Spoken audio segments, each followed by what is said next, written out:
नमस्कार प्यारे विद्यार्थियों, स्वागत है आप सभी का। आइए देखते हैं कक्षा 9 गणित अध्याय 8 जिसका नाम है चतुर्भुज, इसकी प्रश्न संख्या 6। और इसमें कहा गया है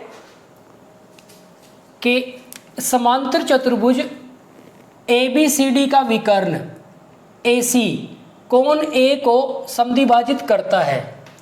दर्शाइए कि यह कोण C को भी समद्विभाजित करता है और ABCD एक समचतुर्भुज है। और हमें यह भी बताना है कि जो ABCD है वो एक समचतुर्भुज है। इसके तो दो पार्ट हैं और यहाँ पे इस क्वेश्चन के लिए आपको जो चित्र है वो दिया हुआ है, आपको उस चित्र के हिसाब से ही चलना है। तो यहाँ पे जो आपका चित्र दिया हुआ कुछ इस तरह से बनाया हुआ है कि जो समांतर चतुर्भुज है ABCD वो आपको इस तरह से दी हुई है ABCD। जो विकर्ण AC है वो कोण A को समद्विभाजित करता है, इस कोण A को दो बराबर भागों में बांटता है। तो ये हमें चित्र साथ में दिया हुआ है। अब आप देखिए यहां पे हमारे पास एक समांतर चतुर्भुज दी हुई है। तो हमें क्या दिया गया है? दिया है एक समांतर चतुर्भुज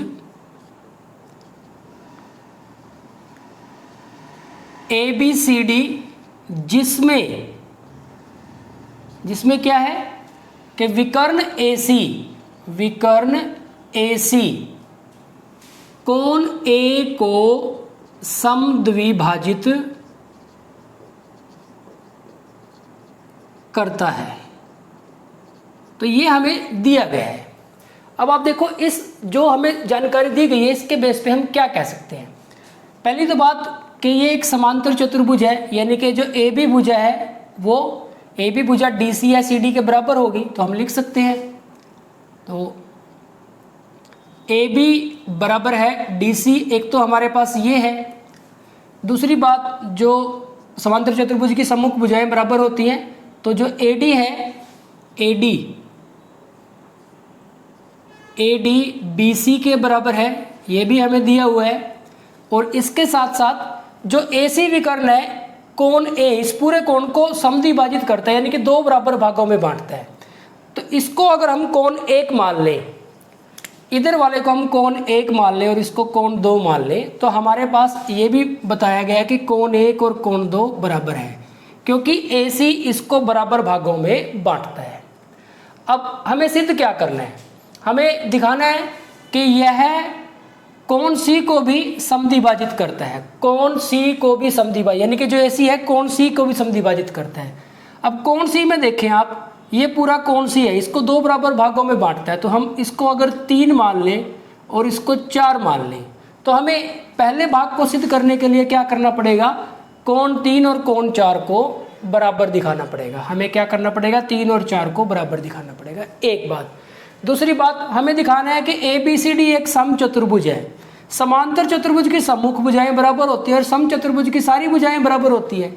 यानी कि अगर हम AB को इसके बराबर दिखा दें, BC के बराबर दिखा दें, या AB को AD के बराबर दिखा दें, ये इसके बराबर हो जाएगी, ये इसके बराबर पहले ही थी तो ये भी इसके बराबर हो जाएगी, ये इसके बराबर पहले ही थे, सारी भुजाएं बराबर हो जाएंगी।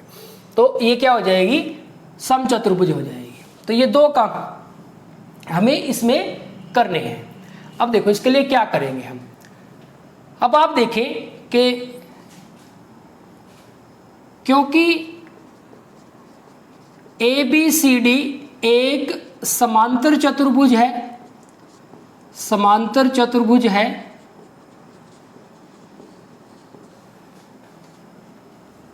तो यहां पे आप देखेंगे कि जो AD है और BC है कैसे होंगे? पैरेलल होंगे। देखो ये AD ये BC पैरेलल है।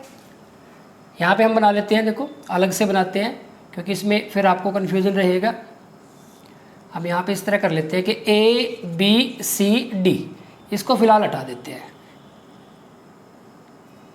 और ये हमारे पास AC। तो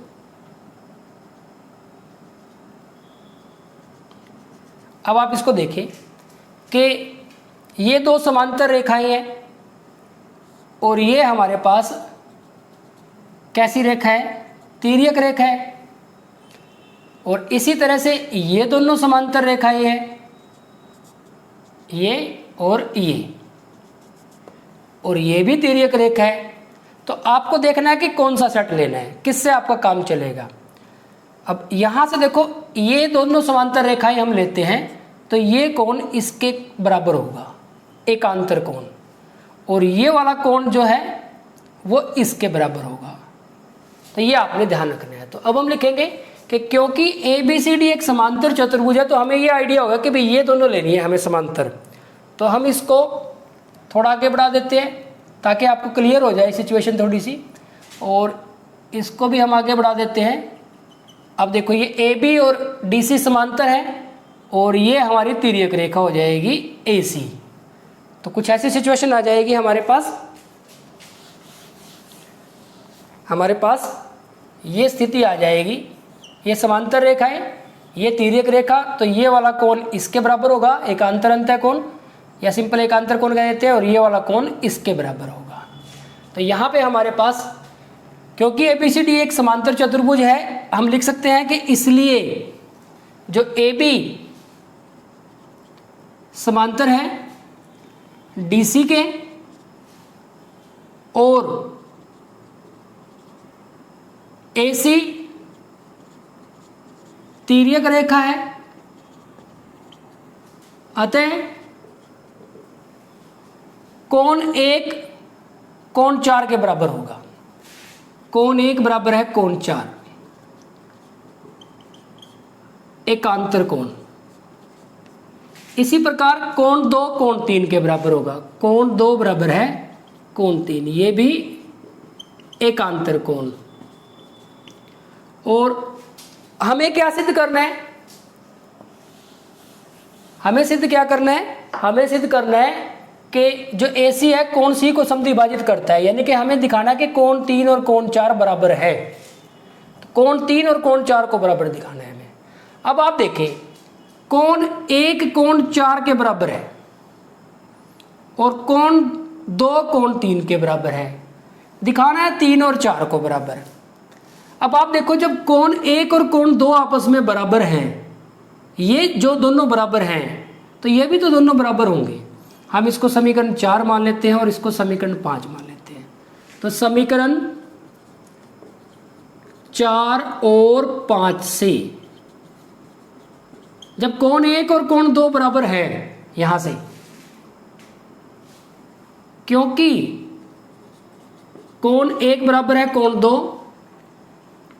इसलिए हम कह सकते हैं कि कोण 3 बराबर है कोण 4, क्योंकि कोण 1 और कोण 2 तो बराबर हैं। या फिर आप यहाँ पे और इसको अच्छे तरह से बताना चाहें तो इस तरह से कर सकते हैं कि समीकरण 3 से कोण 1 बराबर है कोण 2, इसलिए समीकरण 4 और 5 से जब 1 और 2 बराबर है तो ये दोनों ही बराबर होंगे, 3 और 4 बराबर हो जाएंगे। तो 3 और 4 बराबर हो गए, यानी कि ये कोण और ये कोण बराबर है। इसका मतलब AC है जो वो कोण C को समद्विभाजित करता है। अतः विकर्ण AC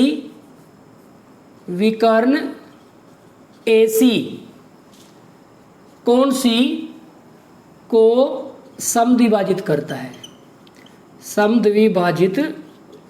है। तो ये तो हो गया, अभी हमारे पास आधा पार्ट हो गया। अब हमें क्या दिखाना है कि ABCD एक समचतुर्भुज है।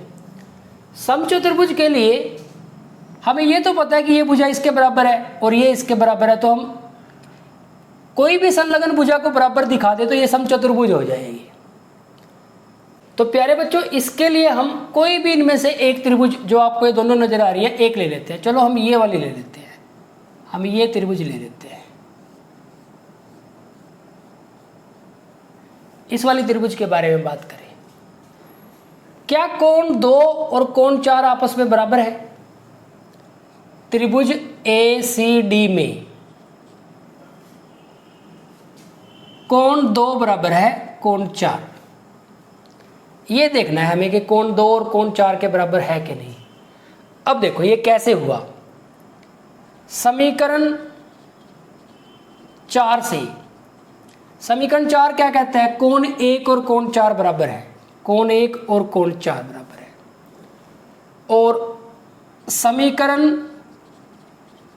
3 से, 3 क्या कहता है कि कोण 1 और कोण 2 बराबर है, कोण 1 और कोण 2 बराबर है। तो हम क्या इस वजह से लिख सकते हैं, इसलिए कोण 2 बराबर है कोण 4 के। आप बेशक इसको रहने भी दें, यहाँ पे आ गया, आप देखेंगे अब कोण 2 कोण 4 के बराबर हो गया। तो अब हम लिखेंगे कि त्रिभुज ACD में कोण 2 बराबर है कोण 4, इसलिए 2 के सामने वाली भुजा कौन है, CD या DC, और 4 के सामने वाली भुजा कौन है, AD। क्यों, किस नियम से, समान कोणों की सम्मुख भुजाएं, सम्मुख भुजाएं। अब देखो AD ये इसके बराबर होगी, लेकिन ये तो इसके बराबर थी, इस वजह से ये भी इसके बराबर होगी, लेकिन ये तो इसके बराबर थी, इसका मतलब ये भी इसके बराबर होगी। अब देखो जब DC AD के बराबर होगी, लेकिन DC तो किसके बराबर थी, लेकिन DC बराबर है किसके, DC तो AB के बराबर थी, AB,